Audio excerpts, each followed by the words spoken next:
Hey, NJ4Z here with York County Amateur Radio Society, and tonight we're going to be talking about portable antennas, so stay tuned.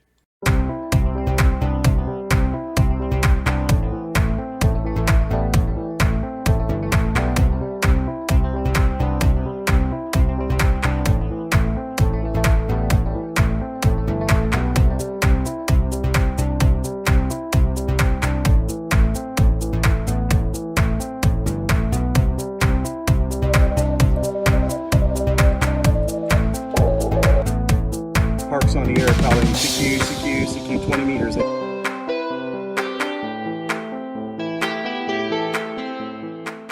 Good evening, everybody, and welcome to the YCARS October presentation meeting. I'm NJ4Z. I'm the club trustee, and I'm your presenter for this evening.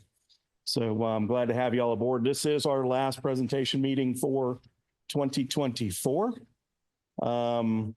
We will pick back up in January. Don't have a scheduled speaker yet, so we'll be informing you shortly, probably December timeframe, as to who the speaker will be in January. If you would like to do a presentation, please reach out to me, or if you have somebody that you've seen online that you'd like to have do a presentation for the club. Yeah, we have a bunch of the YouTubers in, those kind of folks. Please just let me know, and I'll be glad to reach out to them. I know a good bit of those folks personally, but I don't have a problem bringing them up on the phone and saying, hey, can you do a presentation? Because most of them are happy to do it. So we had some good ones this year with Walt from Coastal Waves and Wires and Smoking Ape and several others. So just let us know, and we'll go from there. All right. Tonight, let me share my screen here. Tonight, we're going to be talking about portable HF antennas, mostly for emergency communications, portable ops, and vacation de-expeditions. So it's going to be informal. So if you have questions, just stop me and say, I got a question, and we'll jump on that to try and make it as easy as we can and as lively a discussion as we can. So what we want to get out of today's talk is talk about the characteristics of portable antennas, the antenna types. We'll take a look at some modeling, what works for what applications, how it works, ideas for antennas, and then the club's going to take a next step that we're going to talk about at the end of the presentation that I'm pretty excited about. So portable antenna characteristics. Well, you know, if you're going out to operate portable, you want the antenna to be easy to transport. You don't want to take a 40-meter beam out to go and try and do portable work. You know, you want something lightweight, something you can stow in a backpack or a small case, or something you can throw in an airline bag and check. And they frown upon wire in your carry-on bag, but they don't have a problem in a check bag, which doesn't make any sense to me at all, but it is what it is. So I've done 4 vacation de-expeditions down to the islands, and I have carried verticals and wire antennas with me every trip and never had a problem with TSA. We want something that's easy to deploy. A lot of times you're out there by yourself operating portable, so you want to be sure that you can put up the antenna by yourself. Simple support systems, maybe 1 point of support, 2 points of support. You know, it goes up and down quickly. You're not going to be out there for 3 hours raising an antenna for 2 hours of fun on a radio for 3 hours to take it down.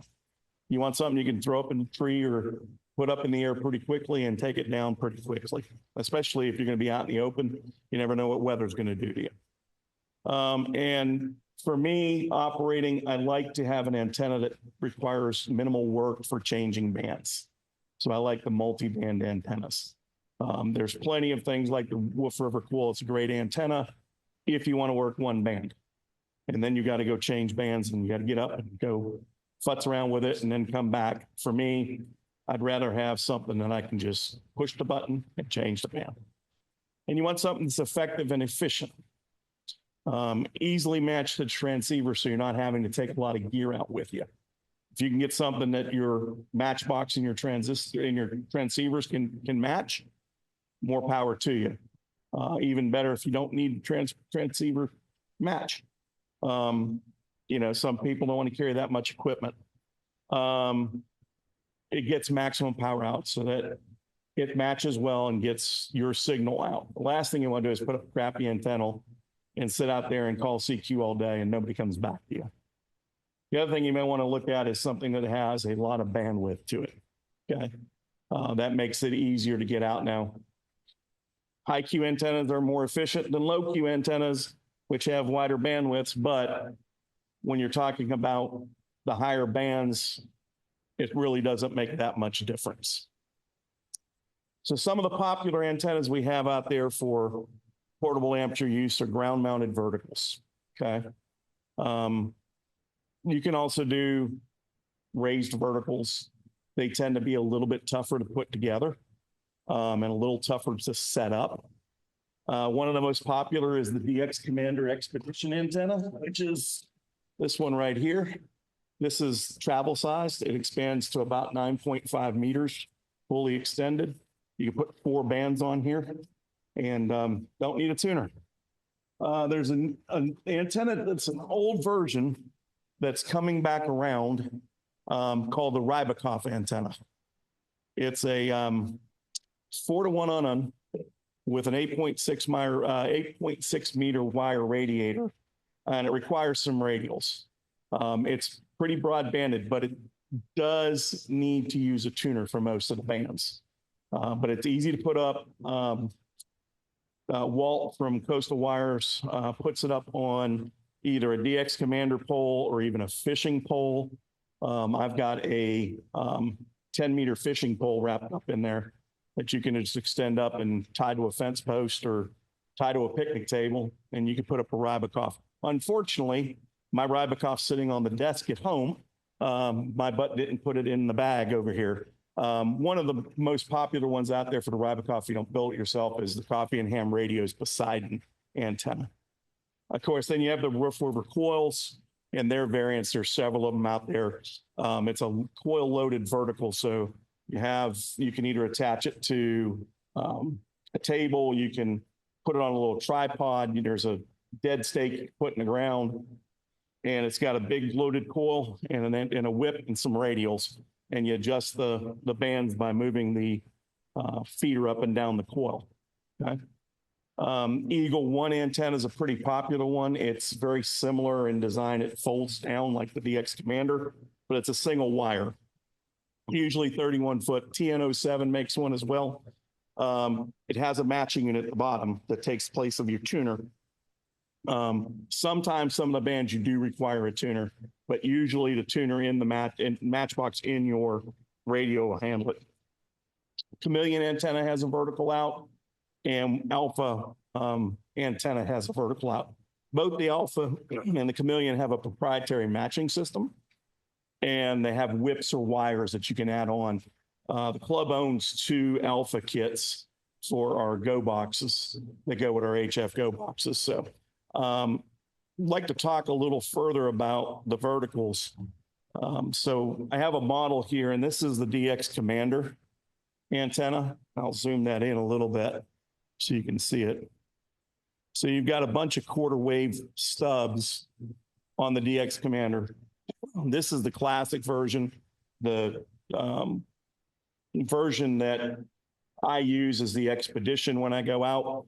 It has 4 bands on it. So typically I put 10, 15, 20, and 40 up. And sometimes 17, well, 40 and 15 are the same, so 17. So if we take a look at the antenna, and let's take a look at it on 40 meters, it radiates pretty well, 1.62 SWR. We could probably adjust that a little bit if we needed to. And it gives us a nice omnidirectional pattern with some gain at, 24, 25 degrees. So that's a good 500 to 1,500 mile hop space for your first hop, depending on conditions. Again, this antenna, you can just push a button, change bands. We go up 20 meters, and we get the same pattern on 20 meters. Okay. So this is one of those antennas. The reason I like it is it gets out, it works, it's easy to put up, and I can push a button, go from 10 to 20 to 15 to 17, 40, and not have to touch a thing. So good antenna. We also talked about, yes, DeAndre. Good question. Between the volumes, say you go from one spot to another, the ground, on the TV. Do you ever have to find it to adjust it from place to place? No, if you put down enough radials for it, usually 4 to 8 radials, it really, ground connectivity really doesn't matter, other than when you go to the ocean. If we take a look at the ocean, right, and I'm gonna change the ground conductivity at the ocean, and we do the same thing on 20 meters, our SWR doesn't change, but our plot changes dramatically. And that's just because of ground conductivity, right? You get a boost of about 10 dB, 9 to 10 dB on your gain, and your radiation angle drops severely. That's why when I went to the islands, that antenna went with me. 100 watts, I was working the world in bad conditions, 2017. 2017, we were getting towards the bottom of the solar cycle, and I'd get on the radio on the beach with 100 watts and work all over the world, had a pilot to no end. We talked about the Rybakoff. Let's see, I don't want to save any changes there. Oh, cancel. File open. Rybakoff. So we can take a look at the Rybakoff. There it is. It's basically a vertical, one element. You can switch this around from 40 meters. Actually, I've played around with the coffee and ham radios beside and added a longer element to it. I went from 26 feet to about 72 feet, and I was able to tune 160 on it with not too much trouble. But if I take it at 40, now again, the SWR is high, but that's why you require a tuner, because that antenna is short for the 40 meter band. But we got to change the ground. Hang on. I got the ground set up for the seashore. But again, this will work very similar to a DX Commander, although you're going to need a tuner, manual tuner, an auto tuner out there to handle the SWRs you're going to see. But in putting it up, it's very simple. It's one wire and a mast and a couple of radio wires. Okay. So you get a very similar pattern.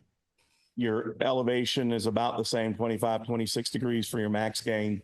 Looks very similar. So it's a very easy antenna set up. And, it'll work as good as a DX Commander, quite frankly,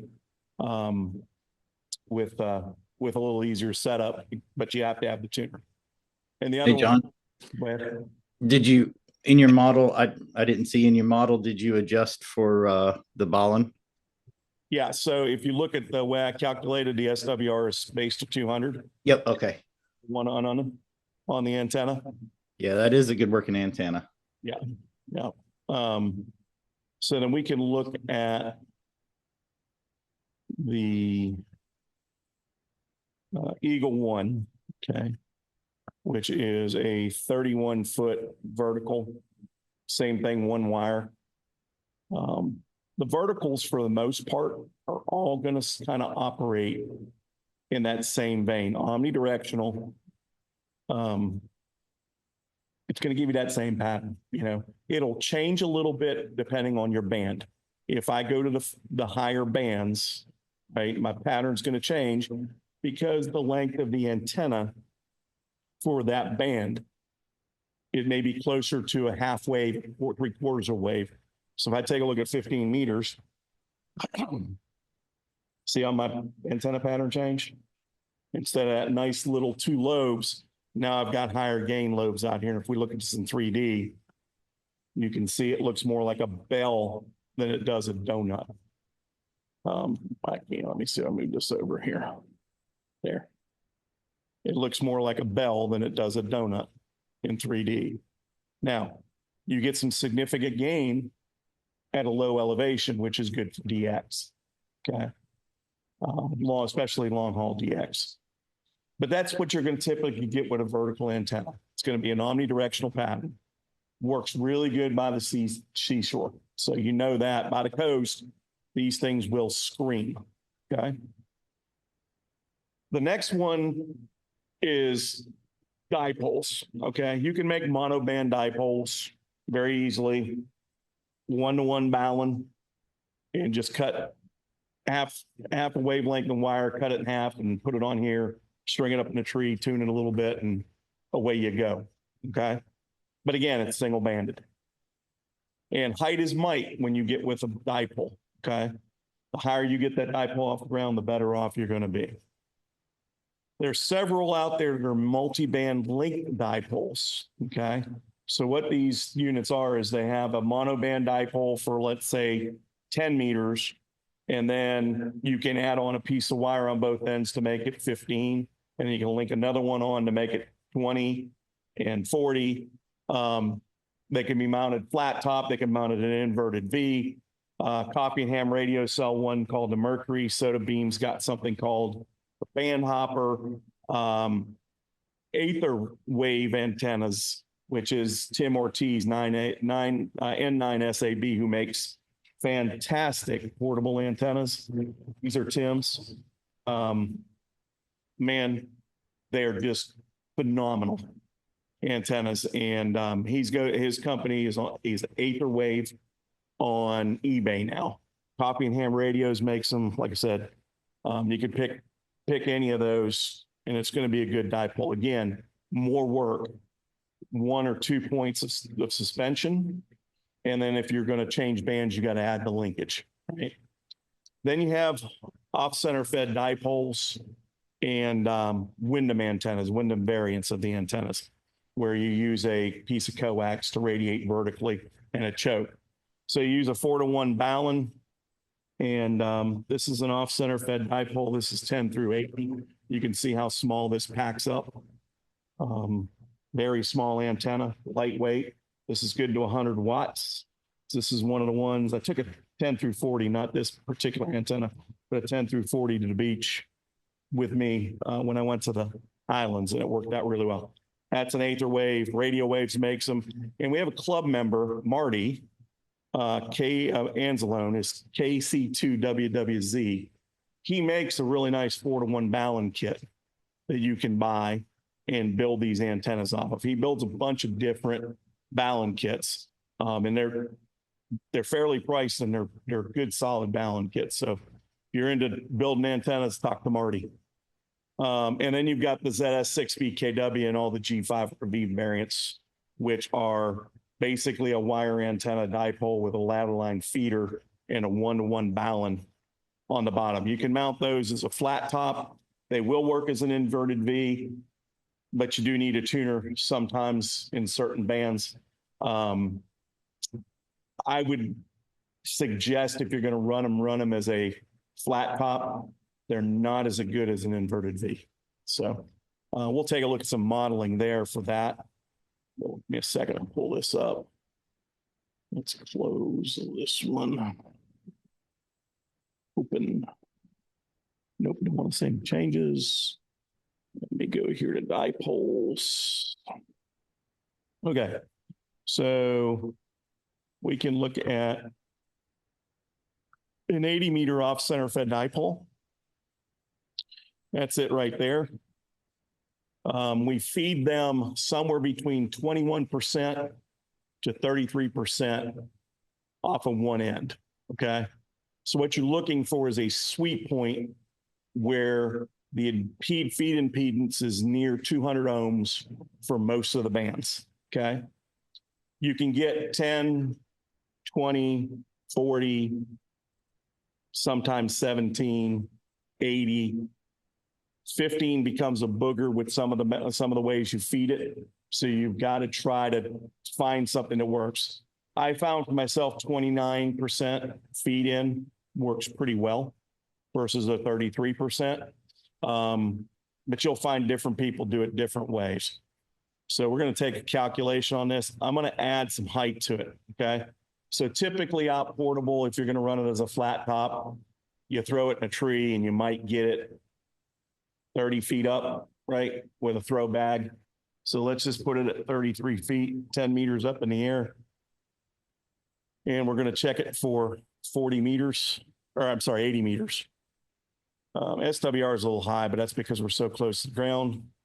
But you get an egg shape along the axis of the antenna. So the antenna is going to run vertically this way. If I look at it in 3D, you can see the antenna running. So you get this, you get a bubble of RF, okay?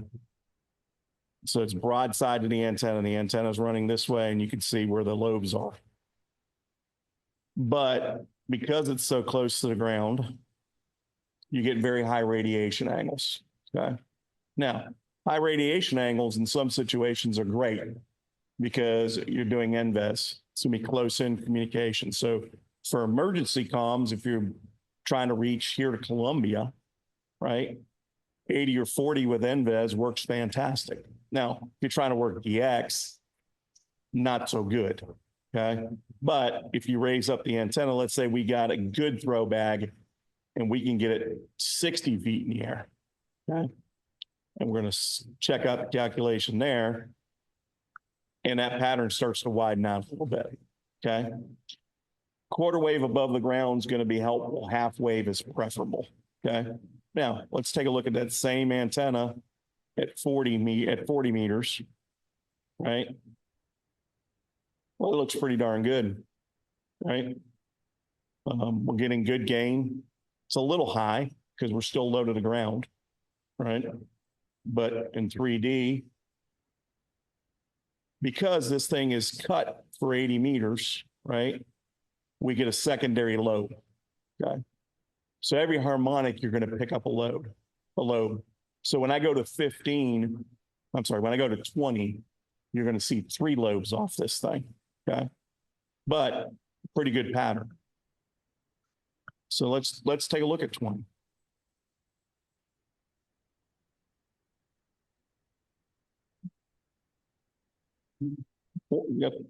Well, 3 lobes basically.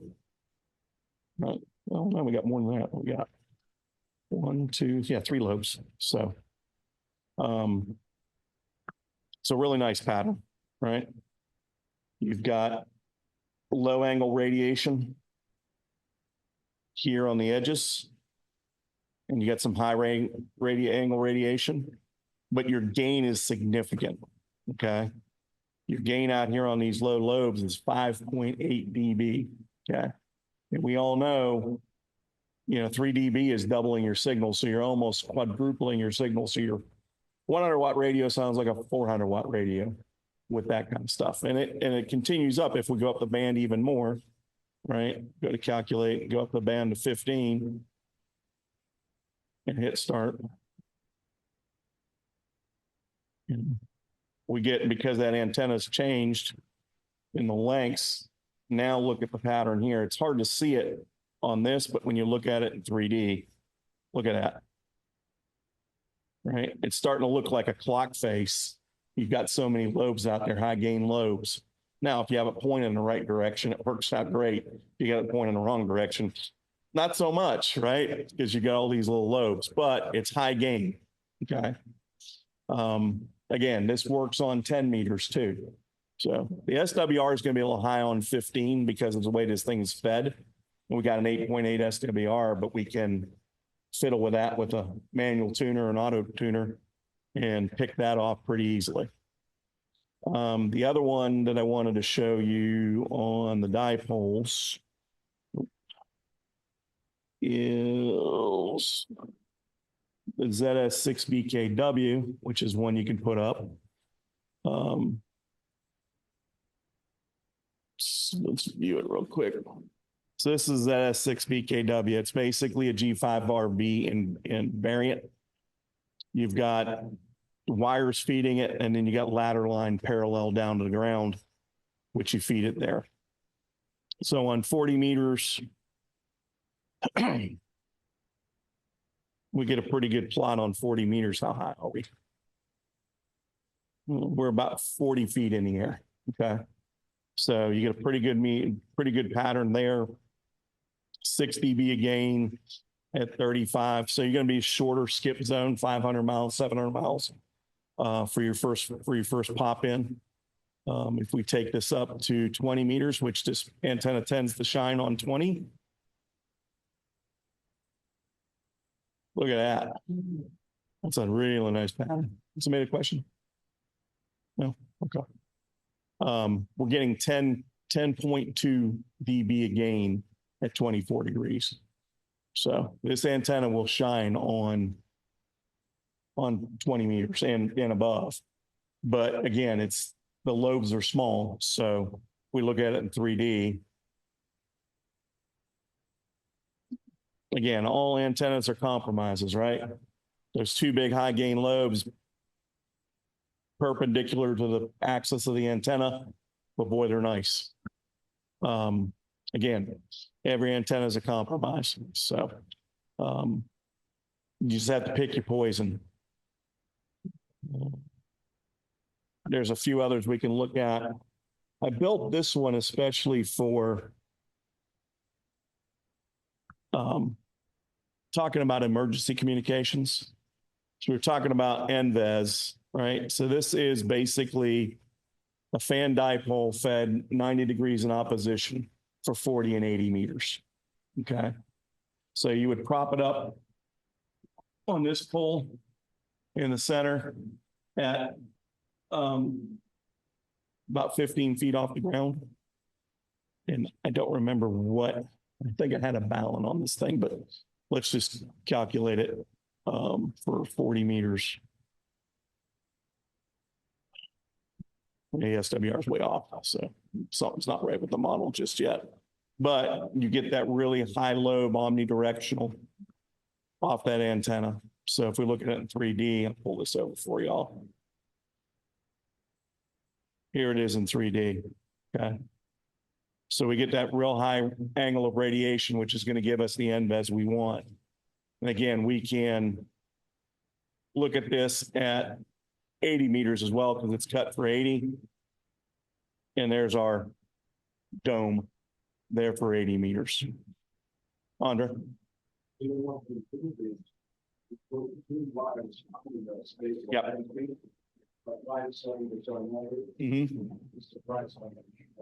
Yeah, if you put down basically ground wires not connected, they'll act like reflectors and they'll drive more of the RF vertically. So you get a lot better setup with that for NVES. Okay. The other one I wanted to talk about tonight, we could talk about loops, but there's not many people running loops out in the wild for portable operations. They're big antennas, they're a little unwieldy, unless you're running a mag loop. I mean, mag loops are a whole different animal, but long wire antennas. And this is probably one of the most popular antennas we see out in the field for POTA and for general portable operations. Half end-fed half waves, right? Typically you feed them with a 49-to-1 or a 64-to-1 balun, depending on your length, right? If you're going 10 through 80, 49 is probably 49-to-1 is probably fine. You get out to 160, you want that feed set, the feed point's a little higher. So 64-to-1 tends to work a little better. They're half wave length in length for the lowest band of operation, and usually mounted as a sloper. I've seen them mounted as a flat top, but you got to put a little more counterpoise onto them. Then they tend to act more like an off-center fed dipole than they do a end fed. Okay. Again, Marty here in the club builds really nice baluns. So if you just want a balun, go see Marty. Coffee and Ham Radios builds one called the Artemis antenna. Aether Wave, here's one of their kits right here. That's a 10 through 40 half wave end fed. The reason I like these is they're so lightweight and you can throw them in a backpack. They come, with these little bags and you can just, use a lightweight pole. You can use throw back, throw it up in the tree, and you're good to go. They have linked half wave, so just like the linked dipole, you end up with a linked end fed half wave, so you just add in pieces as you go. Eighth Wave makes one. They're the only ones I know make a kit. Marty makes a balance, so you could do it that way. End fed random length antennas is typically a 9-to-1 unun. I've got one of those here. You can build your own unun. These are LDGs. These are good for 200 watts. Real easy they're like $30. They're hard to beat. They're not the most weather friendly, but if you're not on a permanent antenna, this is just portable. You can put it up every once in a while, and it makes it easy. So typically you'll see wire lengths on these things, and you're looking for a non-resident length. So the most popular are 35.5 and 84. Those tend to be the two most popular lengths. 84 is good enough to get you 80. 35.5 will get you 40 meters, 10 through 10 40. So the longer you go, 203, you can get 160 off of that. You actually get off 148 if you wanted to. It's just really not efficient. Copy and Ham Radios makes one called the Aries. Marty has a balance for them, so you can get a balance from Marty for it and build your own antenna. There are plenty of these things out there commercially. I've got a bunch of commercial ones. I tend to play around with, as long as I got a balun, I can cut my own antenna. I carry a bunch of wire and kit with me. We'll talk about that in a minute. Let's talk about modeling. Excuse me. Talk about modeling for these antennas. Go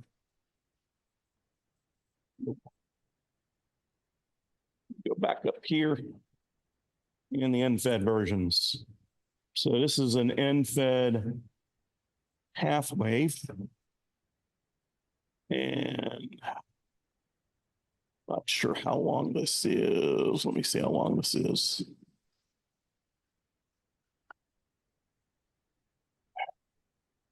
$20 meters. So this is 66-foot long antenna. So it's going to be good for 40 meters. Okay. So I'm going to calculate, put it down in 40 meter band.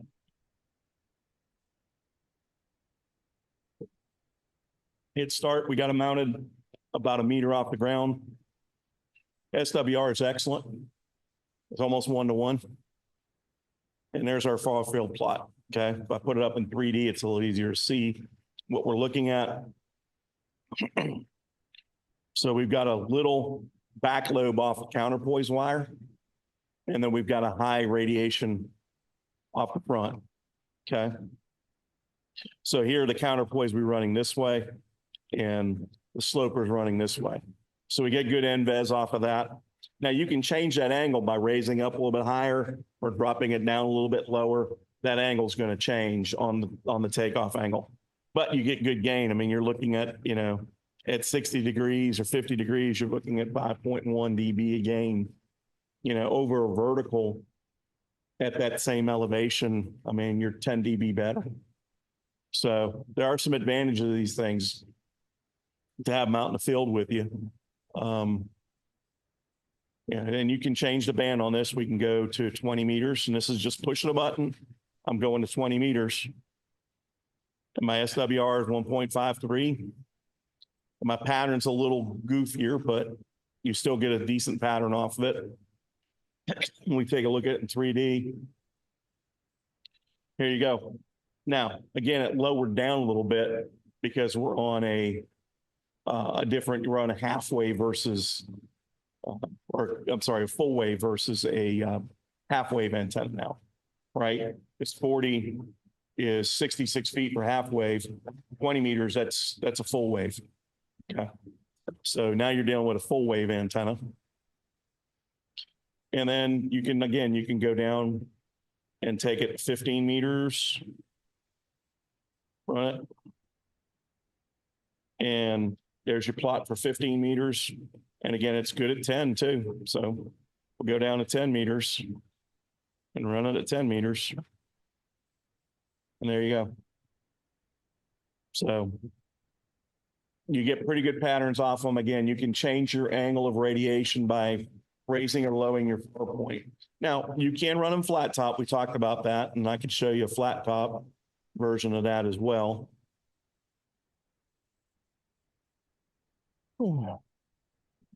This one took me a while to figure it out, but here's your flat top version of it. Right. And 40 meters. It looks more like a dipole. Again, I said it operates when you get away from the ground, starts to operate just like a off-center fed dipole. That is 10 meters, that's 30 feet. So again, because that counterpoise wire is hanging out there in space, and you got to run a counterpoise on it. If you don't, the SWR is unmanageable. It just doesn't like it. So, that's, again, very simple antenna to put up. I mean, it doesn't, you throw a line in the tree, run a line through that, pull that up, mount this a foot off the ground, put your little counterpoise wire, and you're good to go. I mean, 10, 20 minutes of setup time. Hard to beat it, right?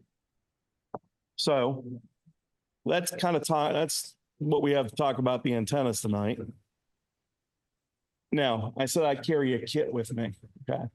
What's on the table here, with the exception of the alpha antenna, is pretty much my big antenna bag. If I'm going out portable for like a week, I take that entire bag with me. Now, when I'm going on, vacation down in the islands and I've got to be concerned about weight, I'll take a vertical and I may take 2 wires with me, usually an off-center fed dipole, one of my verticals, and half-wave fed. And I'll take those 3 antennas, my radio kit, and that's all I take. Because I know out of those 3 antennas, I can do whatever I want to do. So in the kit, I've got the LDGs, I've got a 1-to-1 choke, I got a 1-to-1 balun, I got a 4-to-1 unun, which I can make a Rybakov antenna out of. I've got a 4-to-1 balun, which I can make an off-center fed dipole or a full wave loop off of. I've got a 9-to-1, which I can make an end fed random wire. I've got a 49-to-1, which I can make an end fed half wave antenna.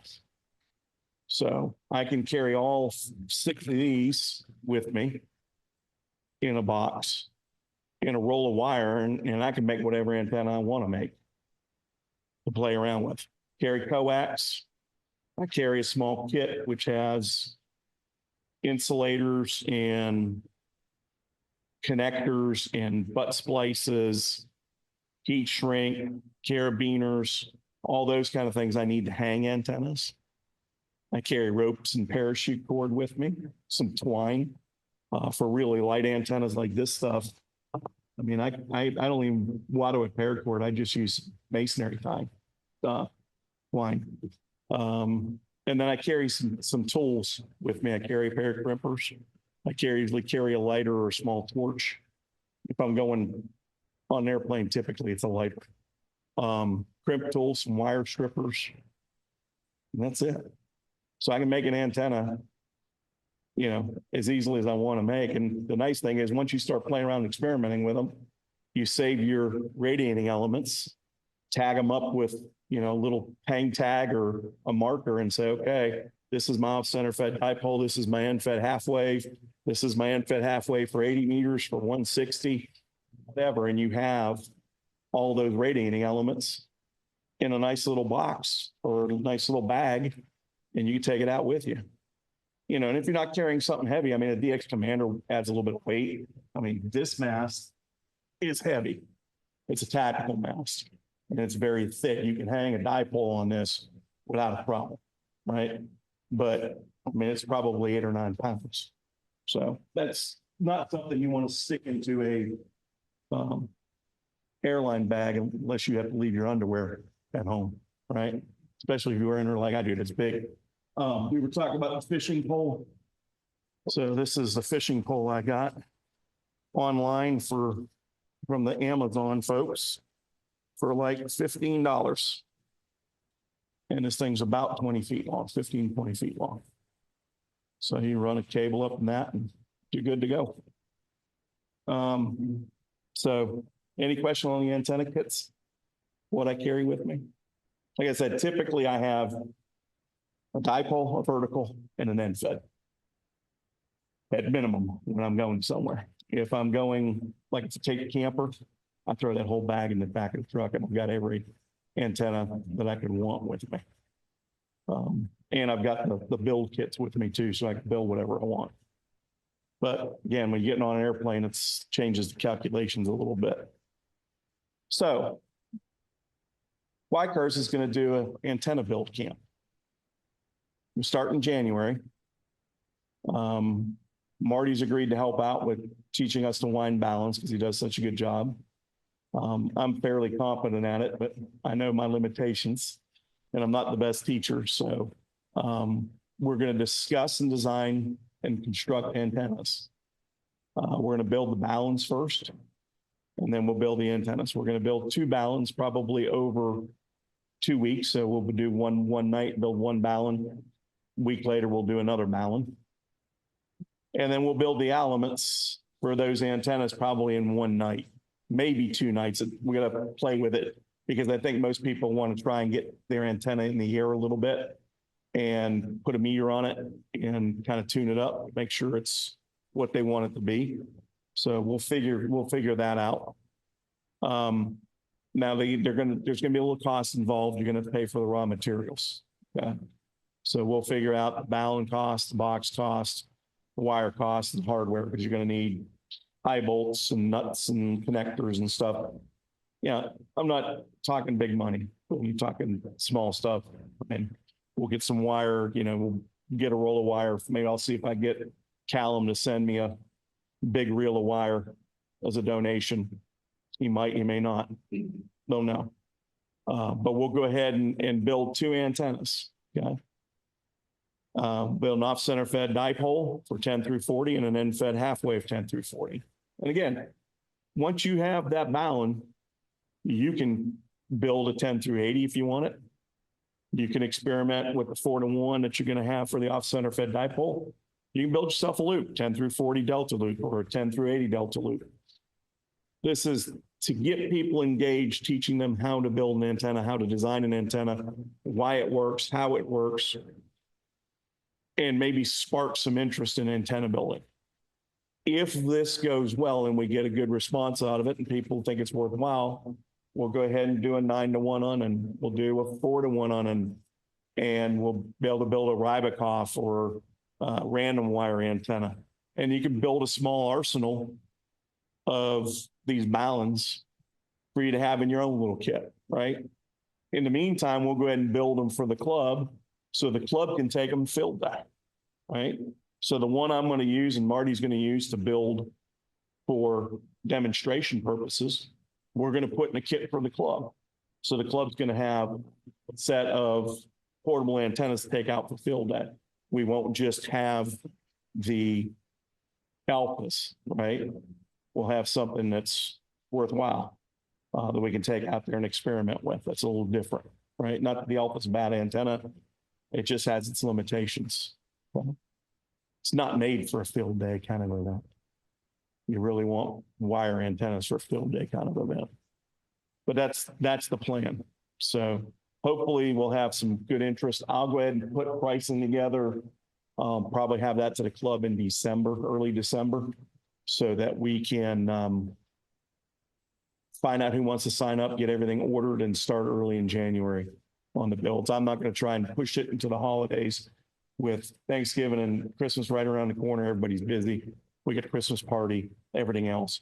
My guess is they'll do it probably on open house nights. So maybe we can spark some other people's interest in it. We'll see. We may do it Tuesday night or a different night like we did with the Go Box builds. But again, I'm respectful of everybody's time that, if we have 3 events on Thursday a month, open house every Wednesday, and then we're going to add another night to that on Tuesdays or Mondays or whatever. Not everybody can give that much time to the club, and I don't want to take away from the fun activities with other things. So maybe we meet a little earlier on open house night Well, maybe we spark some interest. Maybe somebody will say, hey, I need to catch up, but can I join you guys? You know, hey, that's fine. So any questions on the antenna camp? And Yeah. the balance, still a little balance going on the side down. Yeah. And usually you're running about 100 watts to the side down. Final side is about 100 watts at least. Yeah. And, it really helps. You know, when it's heated up and then it's saturated. Yeah, you get to the Curry temperature and it saturates the balun. If you're on a nap, it's also a dipole. Yeah. Running kilowatt amp, I'd say there's a good already. Yeah. Yeah. They won't do the bonus. Yeah. Well, we're going to design these things for 100 watts because they're portable. Yeah. If we were building something. Yeah. I mean, yeah, if you run a high duty cycle like digital on these antennas, I mean, I wouldn't put 100 watts digital through this. Yeah. This is a 200 watt balun. That's 200 watt sideband. And that's going to be limited duty, right? CW, I wouldn't run more than 75 or 100 through it. Digital, God, I don't know if I'd run 30 through it, probably 30, because the duty cycle, right? And the balance compensating for your impedance mismatch, right? All you're doing is matching impedances. So that balun has to use up that energy that's hitting it that it's not sending out. So it's heating up, and there's a point where it's called a Curry point or Curry temperature, where the balun gets so hot the magnetic field collapses. And at that point in time, your SWR is going to go through the roof. And believe me, I've seen it happen. I've made it happen, right? I have absolutely smoked a balun, right? High SWR, didn't realize the SWR had climbed because the antenna was a loop antenna and I had a break in the wire and I only had like 2 strands of stranded wire hanging it together. And it was putting tons of heat into the balun. And I mean, all of a sudden, SWR went to like unlimited, shut down my amplifier. I mean, it was a nightmare. And it took me a while to figure out what it was when I pulled the balun apart. I still have it sitting on my workbench because I like to show people it. It's absolutely cooked inside. The wire insulation off the wires burned, everything. So yeah, you definitely want to rate these things for the duty cycle you're going to put to them. So if we're like out here for the club, even though we've only got a limited amplifier, 500 watts, we're going to put a 5 kW balun up on that thing, on the wire antennas, just because we need to be able to ensure that we don't overheat it. 29 to 60. Yeah. Be careful. If you handle them down, you're going to have a lot of bulk. Yeah. But I learned when after it was a bad idea. Yeah. That's smart. It's smart. Yeah, you can get a corona discharge off the end of one of those. It's very hard. You know, I know Rolly tells the story. He was playing around with an antenna. It was out of resonance and running high power to it near a metallic surface, and it cut itself to resonance. The antenna actually melted at the end. Corona discharge melted the antenna, cut it to resonance. All of a sudden, SWR got really good. And when does that happen, right? So what's that? So that's one way to tune out. That's one tune in antenna. We'll find out where the resonant point is. But yeah, you can, again, this is all to stem interest in antenna building and to engage club members and to give you value for being part of the club, right? Y'all come here for interaction to learn like we all do. And, you know, what better way than to have some hands-on stuff and get something you take home you can go out and use, right? And the club gets a benefit because we're going to go ahead and build some for the club. So when we go out to field day, we've got an arsenal of antennas. It's not one, you know. What'd you guys use for field day? Alphas, right? Rick, weren't you at field day? Yeah, I use the Ham stick dipole. Yeah, that was one of the ones verticals we didn't talk about. Is you can do ham sticks too. Big mag mount, specific length of coax, and put some ham sticks up. So seen that done. I think Brent runs some Hustlers and some some camp sticks off his POTA van. I know Darcy's done that a few times, where he wanted quick setups. He was doing roams and he was just using a big mag mountain, throwing it up on top of his Forerunner. Thing is, it's tricky. You got to get the right length coax with that, or wrap it to get the SWR, because the shield on those will radiate. So, any other questions? Anybody think this was a good presentation?